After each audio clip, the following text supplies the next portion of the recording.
everyone, welcome back to my channel. So today we're going to talk about what hygiene looks like in an old order Amish community, or that is the community that I grew up in. I'm sure many of you have already put it together that since Amish people can't have technology, electricity, or any modern stuff in general, but Amish people also can't have showers. Yes. Now I know you're thinking, what would you do without a shower? But trust me, we make it work, and I'm gonna tell you how we make it work. But also, at the same time, it is something that I sometimes forget about, just because I'm so used to having a shower now that I sometimes forget about, there was a time when I didn't have a shower. And trust me, now I can't imagine being without a shower too. But today we're going to talk about it, and I'm going to be grateful for the privilege that I have of having a shower. And we're going to reminisce of where I came from. Okay? First things first, let me just be clear that we do clean ourselves. Now, we don't have the same hygiene schedule as we do out here, but we do use washcloths and soap to scrub our bodies. But our bodies, I'm talking about our whole body. Not just here and there. But since we couldn't have a shower, we had to use a bathtub. Now, I don't know if any of you guys are familiar with what a bathtub is, but it's basically, think about your shower. Like, you have a tub in the shower, right? It's kind of like that, except it's just way more generic, just literally a tub. I don't know how else to describe it. And then there's also an issue with the hot water, because as you guys already know, we don't have running water, especially not hot running water. So we have to get around that, right? And how we do that, we have to physically pump all the water into a big kettle. We used to call it kettle. I think it's like a big cast iron kettle. I think ours was around 50 gallons. And then we'd heat the water up by building a wood fire underneath. And then once the water was hot, we'd have to use the bucket to put the water into the bathtub. That's a lot of work, especially, can you imagine, this is a family of 19. Well, actually it's a family of 21 if you count my parents. And can you imagine how much water that is? Like, that is a lot of water. But luckily enough, I don't know that we ever had to pay for water, which is probably a good thing, because can you imagine that water bill? This is family of 21.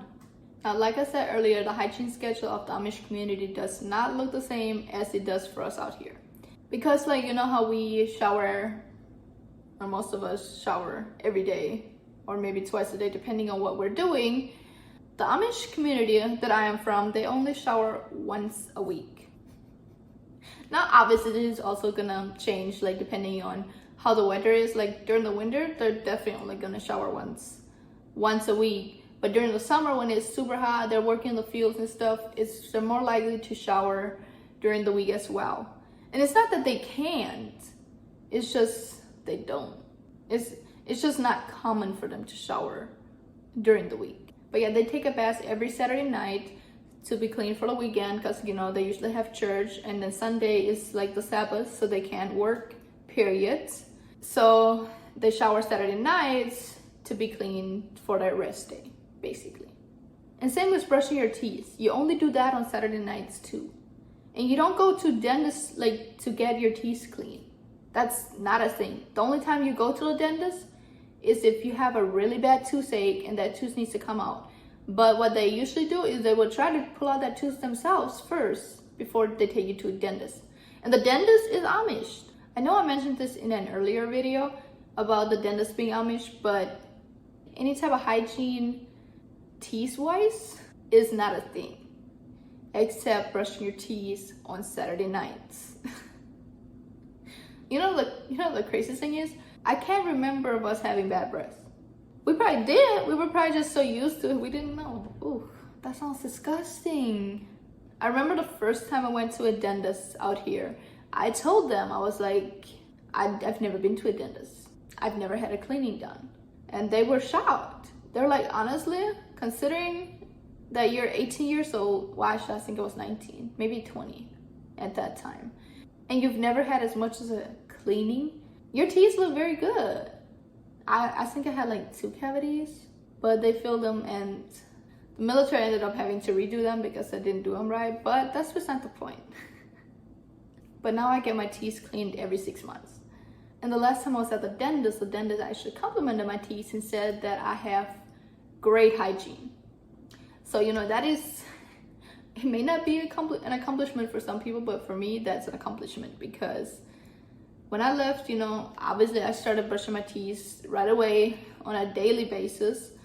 And then eventually twice a day. And then eventually I also learned what flossing is. So that probably is a big reason why I have great hygiene now. On a daily basis, the only hygiene that Amish people do is washing their hands and face. That's something that we did every morning, that when we got out, we would wash our hands and face. But why we didn't just brush our teeth too, I don't know. It was just not a common thing to do, I guess. And also another thing about basing in an Amish community, we had to share our bath waters, because with so many people having to bath, it just took way too much water. Well, actually it didn't take too much water because we didn't have to pay for it. It took way too long to keep having to heat up water for everybody to bath. And you know, we usually wanted to be done by around 9 p.m. and we started around 4 or 5 p.m. and for 21 people to shower in that amount of time, I mean, it can be done, but we had to hurry. We definitely couldn't spend an hour in the bathtub. And we would bathe in the wash house. Now, I don't know if you guys are familiar with what a wash house is, but the best way I know how to explain it is think of a laundry room out here. Because the wash house was where we did our laundry. It was where the washing machine was. So basically like a laundry room. But obviously a lot bigger than our laundry rooms here. But I remember our house, it wasn't insulated. And mind you, this was in Minnesota. Can you, like the only thing heating it was the large kettle that we used to heat up the water. And you also couldn't keep that water boiling. So at some point, if the water got hot, you kind of had to shut down the heat to keep it from just boiling and boiling, you know? So like in the wintertime, that thing was so cold, like, oh. We did sometimes use like a little gasoline heater to heat it up a little bit, but that only did so much. You know, it's things like this that just make me so grateful for the life that I have here. But you know, the wash house, it was fine during the spring and fall. I mean, in the summertime, it would get super hot, but it was doable. It wasn't like cold to where you step out of the water, you're freezing. But basically, since it wasn't insulated, it was just the same temperature as it would be outside. And I don't know if you guys know what crazy temperatures we have in Minnesota, but most times it's below 0. 30 below is not new for Minnesota. And then they often have like negative 20, 30, 50 degree wind chill. And that wind, it just went right through that wash house. I do know that since I left, they did rebuild the wash house. And they put in a stove. It's like one of those Pioneer-made wood burning stoves. And they also put in an other kettle. So like they now have a stainless steel kettle and a cast iron kettle. Even though the stainless steel kettle is much nicer, nothing can beat the cast iron. They even use it to make soup in it for church services. And that's another thing that we're gonna need to discuss, because the soup that they make for church services is very unique, to say the least. And I love it. I even crave it sometimes. It's just a lot of people who didn't grow up Amish don't like it. I've tried to get my husband to try it. Okay, he did try it, but he did not like it. But anyway, we got a little off track there, so I will have to do a video on some of the things that we used to cook back home. Okay? Are you guys down for that? I think that could be fun. Maybe I'll even have to cook it while I'm doing the video. But anyway, let me get back to what I was talking about. I get easily distracted when it comes to food, okay? So yeah, having the stove and 2 kettles in there definitely helps, but also just the fact that it's insulated now helps a lot. But you know, when I complain about it being a little cold in the house, this is what I think about. I could be taking a bath in negative 30 degrees with negative 50 wind chill, with only a thin wall between me and the weather. You know, we definitely take stuff for granted. I enjoy my warm baths here. And I've been trying to think if we use deodorant at home. I feel like we had to use deodorant. How else did we go a week without showering and not smell? But I can't remember. I feel like we did, but I'm not sure, because at the same time, if we did use deodorant, that would have been like, we would have had to go and buy 21 sticks of deodorant, unless we shared. But you know, if you're from the Amish community that I grew up in, I know there's a couple of you guys that watch this channel. Can you please comment? Because please tell me there's no way that we just went without deodorant. I know that we went without perfume, what we consider perfume.